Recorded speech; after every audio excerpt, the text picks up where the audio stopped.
हेमनाग के मारीच के पुष्पों से सजे धजे मेरे कृष्ण आगे बढ़े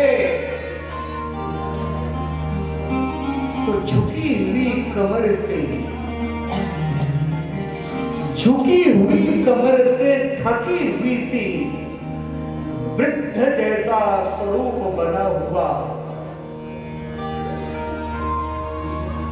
पीठ पे ऊब सा निकला हुआ वह कुब्जा जिसका वास्तविक नाम तो सब बिसर चुके थे,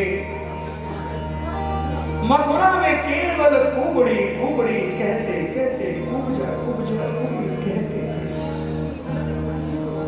ये कंस के लिए सुंदर ढंग से चंदन और तेल फुलेल लेकर के जाया करते थे, निरंतर बना करके इत्र इत्यादि। भगवान श्री कृष्ण ने जब उसको देखा झट से पहचान गए, भगवान उसके सामने खड़े हो गए। जैसे ही भगवान सम्मुख खड़े हुए उसने बिना देखे प्रभु की तरफ अपना मार्ग बदल दिया। भगवान पुनः उसके आगे खड़े हो गए। अब इस बारी भगवान ने कहा, अरे सुंदरी, तुम इतनी व्याकुल, इतनी शीघ्र तीव्र गति से कहां जा रही हो? अरे सुंदरी, तुम कहां जा रही हो? कुब्जा का तो मानो अंग अंग झंझकार गया, झकझोर गया। बड़ी टेढ़ी सी भौं करके, वक्र भौं करके कृष्ण की तरफ देखा और कहा, बताओ तो सही, मैं तुम्हें कहां से सुंदरी दिखती हूं? बताओ मैं तुम्हें कहां से सुंदरी दिखती हूं? तुम यहां के नहीं, सब मुझे कुब्जा कुब्जा कुबड़ी कुबड़ी बोलते थे, मुझे कोई अनुचित नहीं लगता था। लेकिन आज तुमने मुझे सुंदरी कहा, बताओ मैं सुंदर कहां से लग रही हूं? अरे सुंदरी, तुम्हारा चित्त पश्चाताप करते करते, दुष्ट के लिए चंदन घिसते घिसते, तुम्हारे चित्त में पश्चाताप करते करते तुम चित्त से सुंदर हो चुकी हो। तुम्हारा मन निर्मल हो चुका है और मैं तो केवल चित्त देखता हूं, मैं भक्तों का हृदय देखता हूं। तुम पिछले जन्म में सुरपुणखा थी, बाहर से सजावट दिखावट बनावट करके आई थी,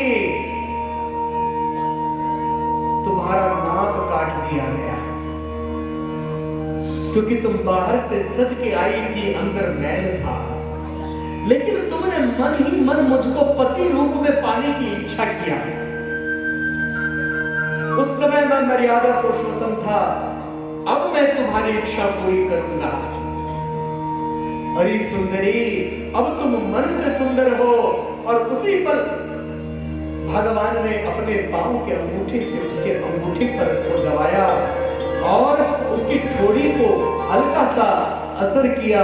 भगवान के स्पर्श करने मात्र से वह त्रैलोक्य सुंदरी बन गई।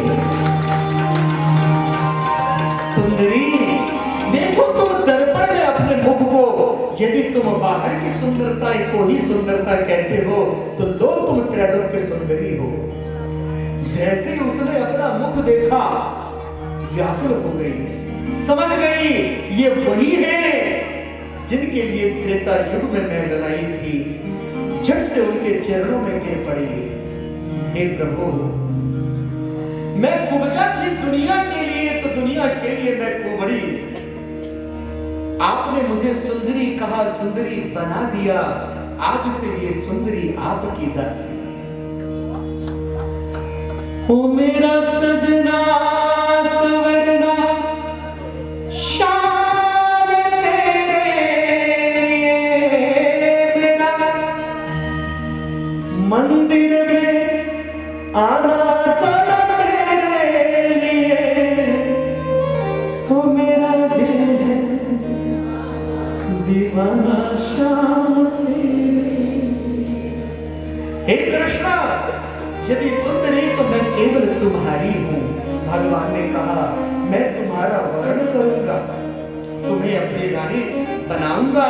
पहले मैं जरा पापी कंस का वध कराऊं, कंस को दंड दे आऊं। इस प्रकार भगवान श्री कृष्ण कुब्जा का उद्धार करके जहां शिव का धनुष रखा हुआ था उस स्थान पर पहुंचे।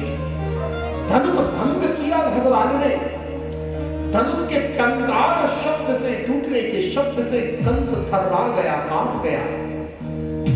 परशुराम जी ने ये कंस को धनुष दिया था और कहा था जिस दिन इस धनुष को जो तोड़ देगा समझ लेना वही तेरा काल होगा। अब कंस घबरा गया, अब कंस को पता चल गया ये कृष्ण ही मेरा काल है। अब इतना भयभीत हो गया, इतना भयभीत हो गया कि जहां कुछ काला दिखता, यहां तक कि दाल में भी यदि जीरा दिखता तो वो कहता कृष्ण कृष्ण कृष्ण, दूर हटाओ दूर हटाओ, पसीने पसीने हो जाता। कृष्ण है कृष्ण है कृष्ण कृष्ण कृष्ण है, ये कृष्ण है दूर हटाओ दूर हटाओ दूर हटाओ, कृष्ण है।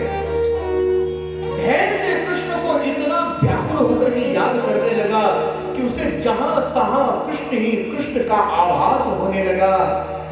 यही उसके पापों की प्रायश्चित होने लगा। और भाव कुभाव अनख आलस हो, नाम जपत मंगल दिसि हो। भय से कंस का ताप नष्ट हुआ, पवित्र बना, तो भगवान अब इसका उद्धार करेंगे। कंस भयभीत होकर के चाणूर से कहता है, तो चाणूर कुबलया पीड़क नाम के हाथी को, जो ऐरावत हाथी के पश्चात सबसे शक्तिशाली था, जरासंध ने अपनी बेटियों के विवाह के पश्चात उपहार रूप में यह कुबलया पीड़क नाम का हाथी दिया था। महाबलवान था। मदरा पान करा करके उस हाथी को कृष्ण के ऊपर में छुड़वा दिया चाणूर ने। भगवान श्री कृष्ण ने उस हाथी की तरफ देखा और तीव्र वेग से उछल करके अपने मुष्टि के प्रहार से उस हाथी का प्राणांत किया। उस हाथी के दांत को उखाड़ कर एक दांत को कृष्ण और एक दांत को बलभद्र जी अपने कंधे पर रख करके रंगभूमि में प्रवेश करते हैं। जैसे ही कृष्ण प्रवेश किए, जाके रही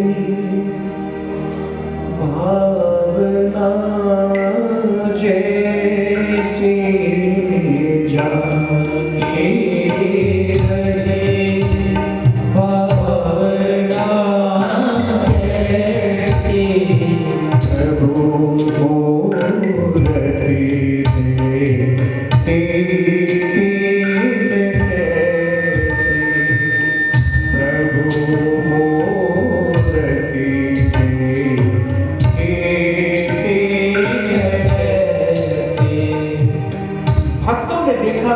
भगवान चले आ रहे हैं, माताओं ने देखा सुंदर लाल चला आ रहा है, तो वीरों ने देखा महावीर चले आ रहे हैं, तो वही कंस ने देखा मेरा काल चला आ रहा है। कंस कंपायमान हो गया, थर्रा गया और अपने सिंहासन से पीठ दबा के चिपक रहा है। इतने में कृष्ण आगे आए, कंस के पसीने चाणूर से कहता है रोको इसको, रोको। उसी फल पर। चाणूर और मुष्टिक कहते हैं, कृष्ण हमने सुना है तुम महाबलवान हो, हम भी देखें, भले ही तुम युद्ध का इस समय यज्ञ देखने आए हो, लेकिन यहाँ पहलवान भी है, अखाड़ा भी है सामने, हम भी तो देखें तुम्हारी मां यशोदा ने कितना दूध पिलाया है। कृष्ण ने कहा नहीं, मैं तो केवल देखने आया हूं। डर गए, लगता है तेरी मां यशोदा ने दूध नहीं पिलाया है। यदि तूने अपने मां यशोदा का दूध पिया है तो आजा। मां के वियोग में आए थे, मां का दर्द था, जैसे ही मां का नाम सुना, यशोदा का अपमान सुना, भगवान कृष्ण बलराम दोनों मैदान में रंगभूमि में घुस गए और शल को कृष्ण और तोशल को भगवान बलराम दोनों भिड़ गए और देखते ही देख के उनको समाप्त किया। मुष्टिक चाणूर को मर्दन करने लगे कि चाणूरे मुष्टिके कूटे शले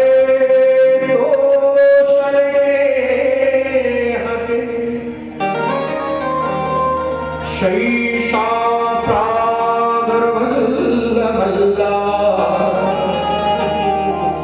सर्वे प्राणपरीक्षवः।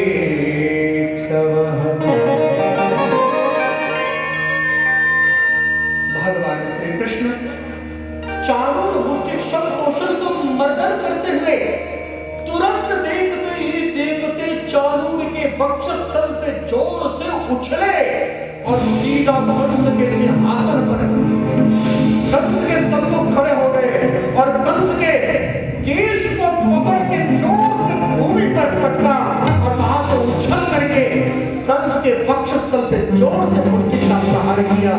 कंस के प्राण निकले। भगवान ने चतुर्भुज रूप में उसको दर्शन दिया और कंस का कर्म उद्धार किया। बोलो वृंदावन बिहारी लाल की जय जय श्री राम।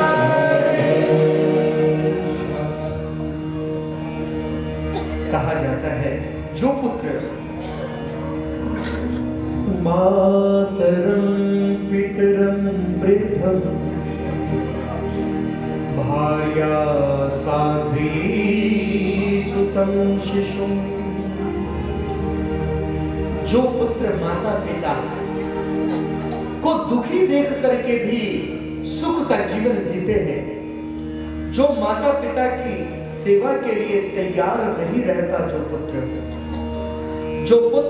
अपने और जो पुरुष अपने परिवार का भरण पोषण सुरम्यता से नहीं कर सकता, सरलता से, धर्म से, धर्ममय होकर के धार्मिक हो, धर्ममय होकर के धर्म पूर्वक अपने परिवार का जो भरण नहीं कर सकता, जो आए गए द्वार पे अतिथि का सम्मान नहीं कर सकता, जो याचक मांगने आते हैं, अतिथि जो मांगने आते हैं उनको जाओ अभी नहीं है बाद में आना। जय जय श्री राम।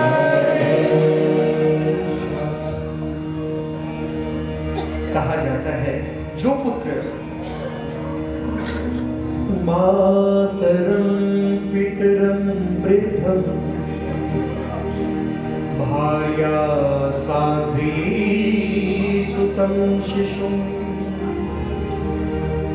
जो पुत्र माता पिता को दुखी देख करके भी सुख का जीवन जीते हैं, जो माता पिता की सेवा के लिए तैयार नहीं रहता, जो पुत्र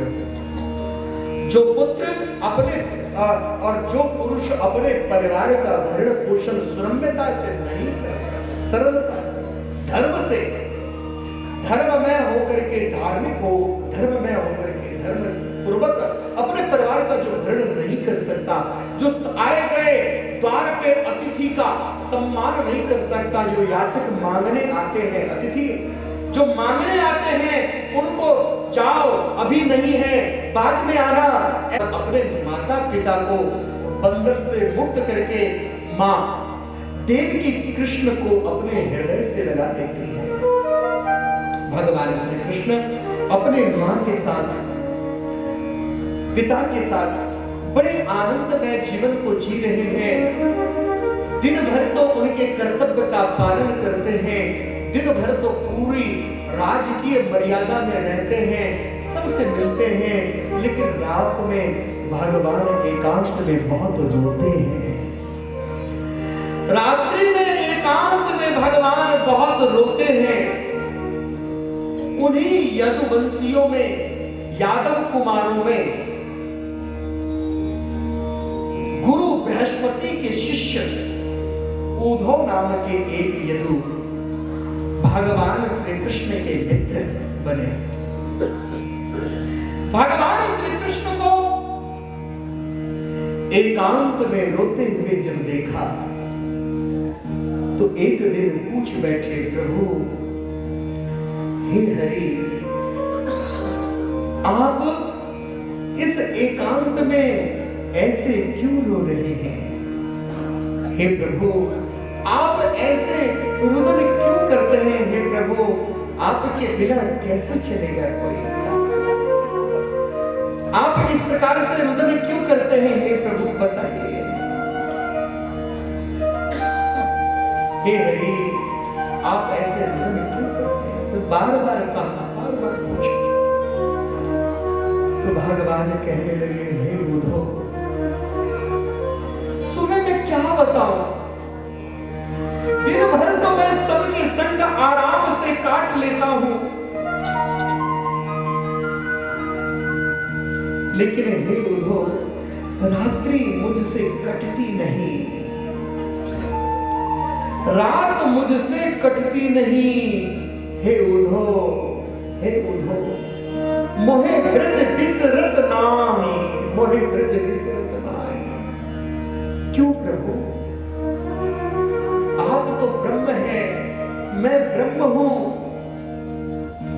ये तुम समझते हो मैं ब्रह्म हूं, लेकिन ब्रह्म के मन में भी भक्तों के लिए, ब्रह्म के मन में भी अपने साधकों के लिए पीड़ होती है।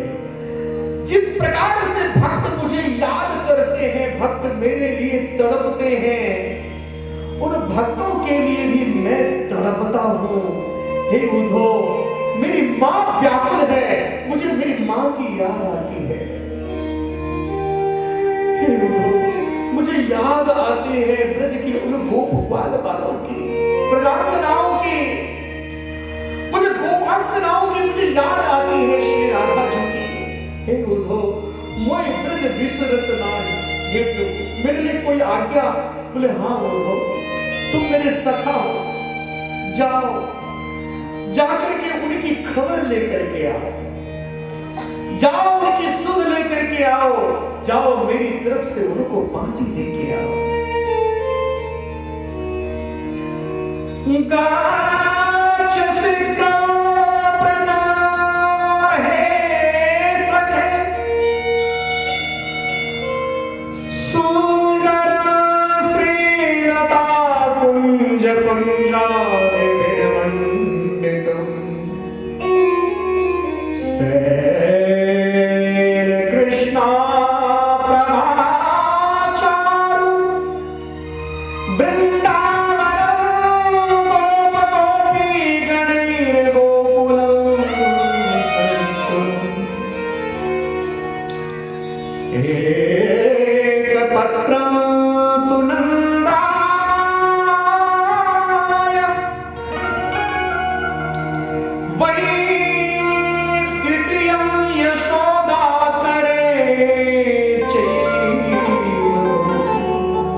युधिभ्यश्च उन्मोहितानां च देयानि पत्राणि च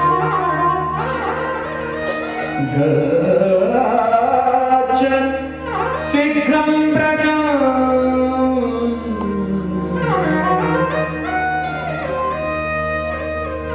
भगवान श्री कृष्ण ने अपने पटका उद्धव को उड़ा दिया। दूर से कृष्ण के पीतांबर को देख करके यशोदा ने सोचा कि मेरा कन्वा आ गया। प्रेम आंसू में भर करके ललाई तो ही दौड़ी दौड़ी अपने लाल की तरफ दौड़ी। जैसे ही निकट पहुंची उद्धव को देख करके पांव रुक गए, वही गिर पड़ी। पंखा झला, मां उठी तो बाबा को पत्र दिया। बाबा ने समाचार पढ़ा, व्याकुल वो बरसों का कह गया था, बरसों हो गए।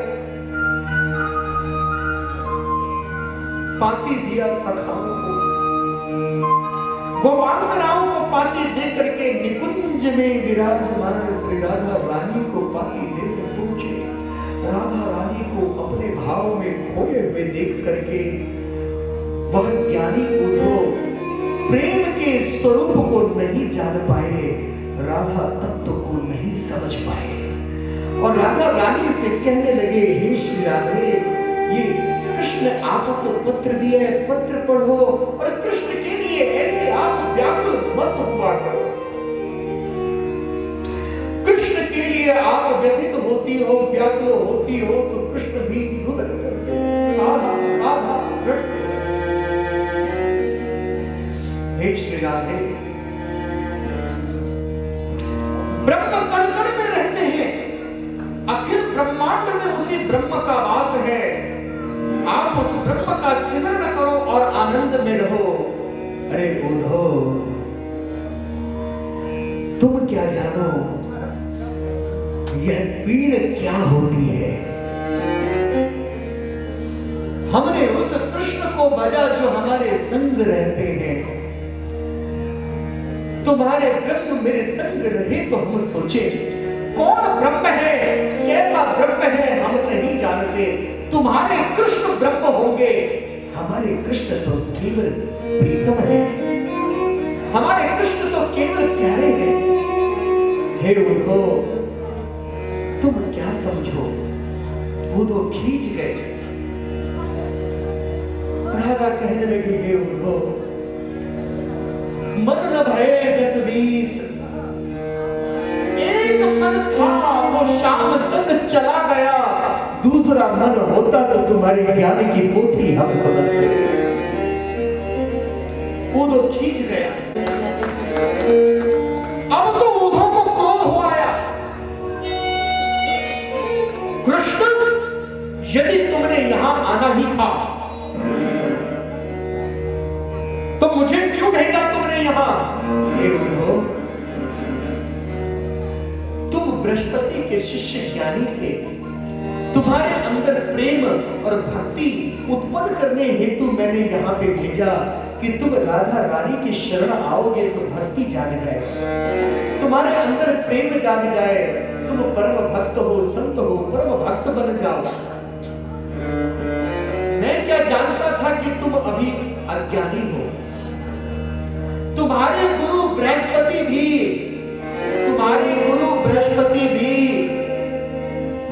सैकड़ों वर्षों तक यदि ब्रज में आकर के ज्ञान प्राप्त करे तो राधा रानी से एक तनिक, राधा रानी की प्रीति के बराबर एक तनिक भी मात्रा में एक बिंदु भी नहीं पा पाएंगे। तुम्हें वो तत्व प्रदान करना चाहता था। तुम क्या जानो राधा कौन है? अरे उद्धव, राधा ही कृष्ण है और कृष्ण ही राधा है। उसी पल राधा मेरी आह्लादिता शक्ति है। उसी पल राधा कृष्ण दोनों खड़े हो गए। राधा कृष्ण में, कृष्ण राधा में समा एक हो गए। और उद्धव ने देखा वही कृष्ण, वही राधा, कभी कृष्ण रूप कभी राधा रूप, उसी पल आधा राधा आधा कृष्ण, आधा राधा आधा कृष्ण, और राधा कृष्ण राधा कृष्ण राधा कृष्ण राधा कृष्ण राधा कृष्ण। उद्धव की तो मति बौरा गई और उद्धव व्याकुल होकर के प्रभु की स्तुति कर उठे। सदा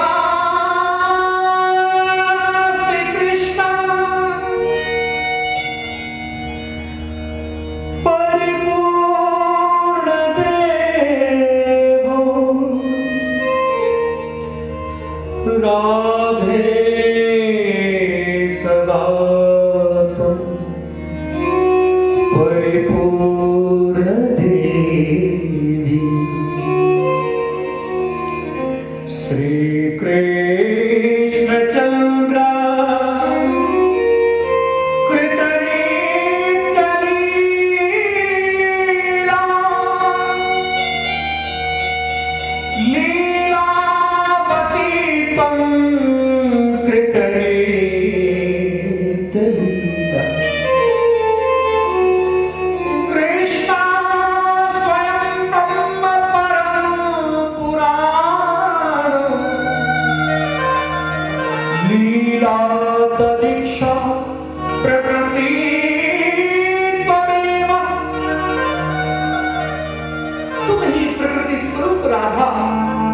लीलाधारी कृष्ण, परस्पर संधित विग्रहाभ्याम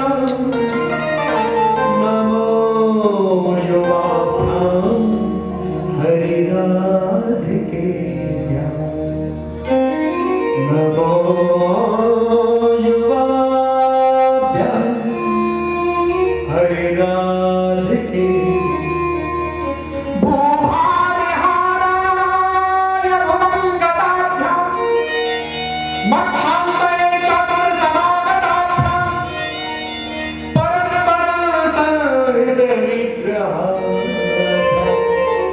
नमो युवाभ्याम हरिराधिकेभ्याम,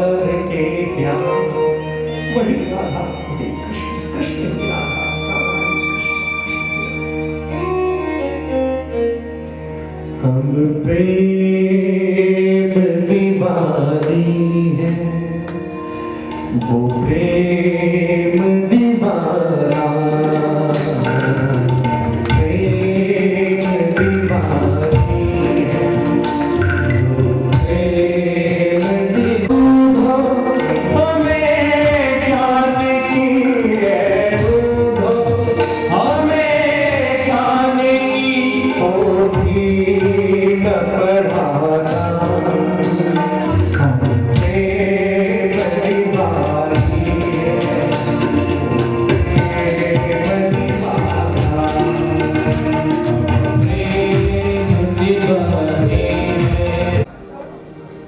उद्धव को दिव्य बोध ज्ञान प्रदान करते हैं।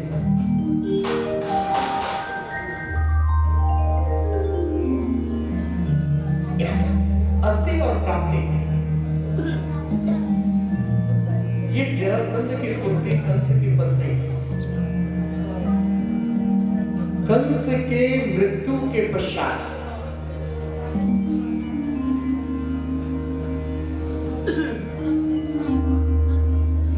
दैवभव्य रूप में अपने पिता के सम्मुख जब रह रही थी, जरासंध को इनका ये रूप पसंद नहीं आ रहा था। कृष्ण को इसका कारण समझ करके 32 अक्षौणी सेनाओं को लेकर के, पूरे महाभारत में 18 अक्षौणी था केवल, और यह 32 अक्षौणी सेनाओं को लेकर के भगवान श्री कृष्ण पर इसने आक्रमण किया। 32 अक्षौणी सेनाओं को लेकर के भगवान श्री कृष्ण के ऊपर में आक्रमण किया, और भगवान खेल ही खेल में जरासंध को निशस्त्र करके, खेल ही खेल में जरासंध को निशस्त्र करके उनको छोड़ दिया करते थे।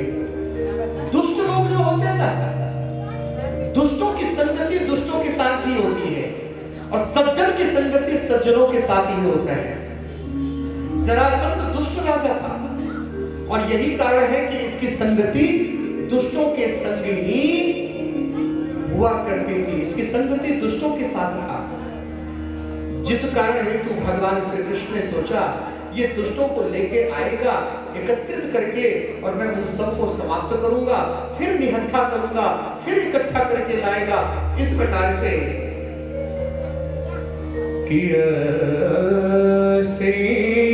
प्राप्तिश्च कंसस्य माहिष्यो भरतवर्षः।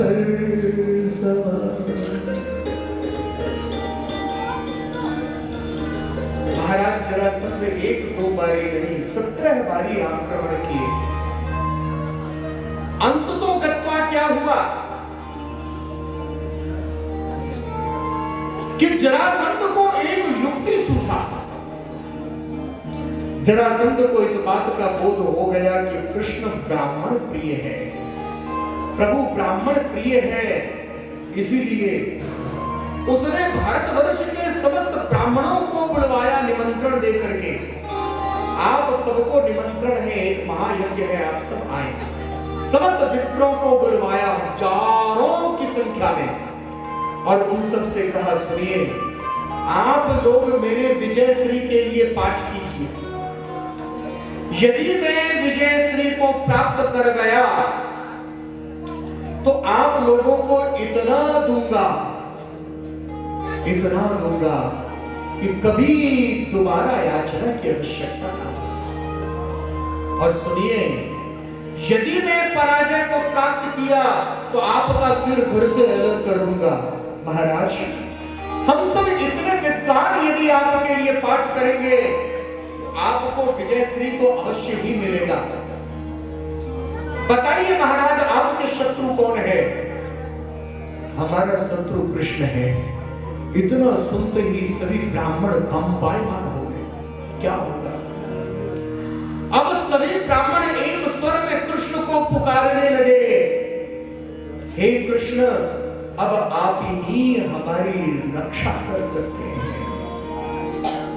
आपकी शरणागति हम ग्रहण कर सकते हैं। श्री कृष्ण शरण, हे प्रभु आप ही हमारी रक्षा करें। वो भक्त वत्सल, वो करुणा सिंधु, वो कृपालु, वो दयालु, वो माधव, मुझकुंद मुरारी, वो भगवान तीर सुन करके उन विप्रों की व्याकुलता को जान करके भगवान उन विप्र समाज की रक्षा करने के लिए भगवान ने विश्वकर्मा का आवाहन किया और देखते ही देखते विश्वकर्मा को आज्ञा दिया, आप द्वारकापुरी की नगरी के निर्माण करें। महाराज रेवत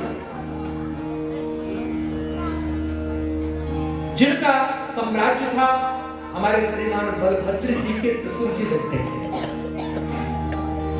इस प्रकार वह क्षेत्र प्रवास क्षेत्र उन्हीं का था। वहां पर विश्वकर्मा को आज्ञा दिया और विश्वकर्मा जी ने समुद्र तट पे दिव्य द्वारका का स्वर्णमय द्वारकापुरी का निर्माण किया। बलभद्र जी को भगवान श्री कृष्ण ने आज्ञा दिया और बलभद्र समस्त अपनी बंधु वर्ग और समस्त प्रजा को संग लेकर के गुप्त मार्ग से बलभद्र रात्रि में ही द्वारका पहुंच गए। इधर प्रातः काल यवन को सेनापति बना करके जरासंध